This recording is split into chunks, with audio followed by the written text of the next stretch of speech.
سلامونه دوستانو، هغه ولي همت یم او نن غواړم تاسو ته هغه مورکۍ در معرفي کړم چې د خپلو اولادونو د نفقې د پیدا کولو لپاره په خپله راوځي بازار ته. دغه مورکۍ له سهار څخه تر ماښامه په یخ او ګرمۍ کې پر سړک باندې دغه توکي خرڅوي تر څو د خپلو اولادو دپاره یو ګوله نفقه پیدا کړي. مورکۍ ستړی مه سئ، د برکت سي عمر دې ډېر سه، د غم هم خدای راوساته، ژوند دې الله ده. خوشحاله اوسئ. مورکۍ دغه وظیفه چې تاسو ترسره کوئ دا خو لکه چې ماچۍ دي که نه؟ و دا ماچۍ دي، دغه ماچۍ خرڅوم ما د پنځه یجمان مې یوه ورور ده، یوه مې لور ده، یوه زه یم سهار راووځم دغه مې هم ګرده وینې دا ژمی هم دا یو خونه ما پر دغه ځای تېر کړي دي، د دوی بلمرونه مې هم پر دغه ځای باندې تېر کړي دي. پر دا سړک روانه چې ستړی شم بیا یو ځای ودرېږم، بیا روانه بیا چې ستړی شم بیا دغسې یو ځای ودرېږم. 11 کڅوڼې 15 کڅوڼې 6 کڅوڼې د 400 سړه ډوډۍ ور برابره کړم، ماښام اذانونه لا پر لارې راباندې وځي، بیا زه روانه یم کور ته مؤمنانو ته یې ګوله ور پیدا کوم. مورکۍ دغه خواري د څونې وخت څخه کوئ؟ څومره وخت کېږي چې تاسو دغه لړۍ راایستلې؟ دا 4م کال دی چې زه دغه رېړۍ ته ولاړه یم.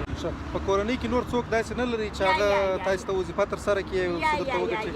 یا زما چیچی یو الله لرم، د دغه ګټندویه له ولاکه لرم، د دغه تسبیح کډه ولاکه یادومه ولګېت مو دا بسته کل د نارینه د بل د مسلمان د زکات نه یادوم کرانه نه ورکوي. مورکۍ که دا هم راته ووایې چې دغه وظیفه چې ترسره کوئ دغونې پیدا کېږي چې ماښام یې د خپلو اولادو سره وخورئ؟ 400 د تله په دغه ورځې مې د قسم مې که زما پر کور د غرمې سرخانه ورسره شوله ور ولړم پخه یې کړم، په همسایګانو کې مې هم پوښتنه کولی شي. د ماښام یې ګوله په دغه 10 کڅوڼو چې خرڅ کړې 100 افغانۍ شي بیا یې ګوله ور پیدا کړم، بیا ور ورسوم. په ښار کې دغه لړۍ چله در یوه ځای تر بل ځای پورې ځي؟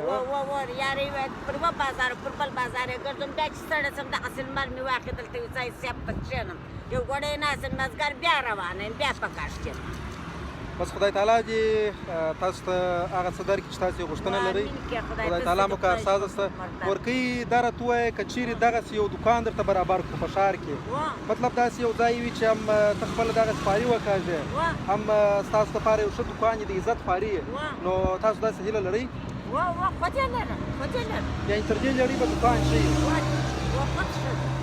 دوستانو تاسو وینئ دا مورکۍ چې دلته د سړک په غاړه کې ولاړه ده او دغه لړۍ د دې د رزق روزۍ هغه کاسه ده چې د خدای و دربار ته یې نیولې ده.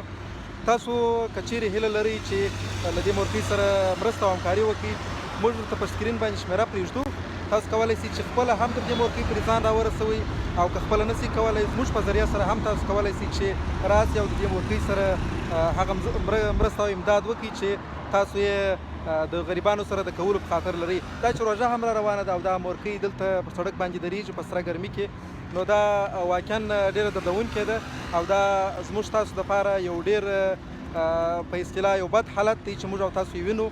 د دې مورکۍ دپاره که چیرې تاسو د یو دوکاندارۍ سیستم برابرولی سئ، هم هیله درڅخه کوو چې د دې مورکۍ په اړه باندې تاسو فکر وکړئ، او که یې چیرې دغسې د دې سره د مرستې یو هیله لرئ هم کولی شئ چې بس دغه مورکۍ ځای ته راشئ. مورکۍ ستاسو ځای چیرې دی؟ زموږ ځای په اجارت کې ښه انشاءالله. یوه خونه را کړې ده، زه ورسره یم، اوس دغه یوه ناوې ده، یوه پېغله زړه ده، چادر وزره یې لاندې کړم، یوه دوې خونې سرای دی، به درته به راسې وګورې، دوې خونې سرای دی، یوه دانه دې خواته خونه یې ما ته را کړې، دا خونه مې ده، دا خورۍ دی، خورۍ مې نه هم دغسې د خدای بېچاره دی چې ولکه د ماښام په ګوله لا پورته. نو په دې هیله چې دوستان خپله همکاري وکړي او موږ بیا هم تاسو ته راسو، مورکۍ ستاسو کومک کو لاسنیوی بس خدای مو ختمه را کړه، الله باندې اشکالیا به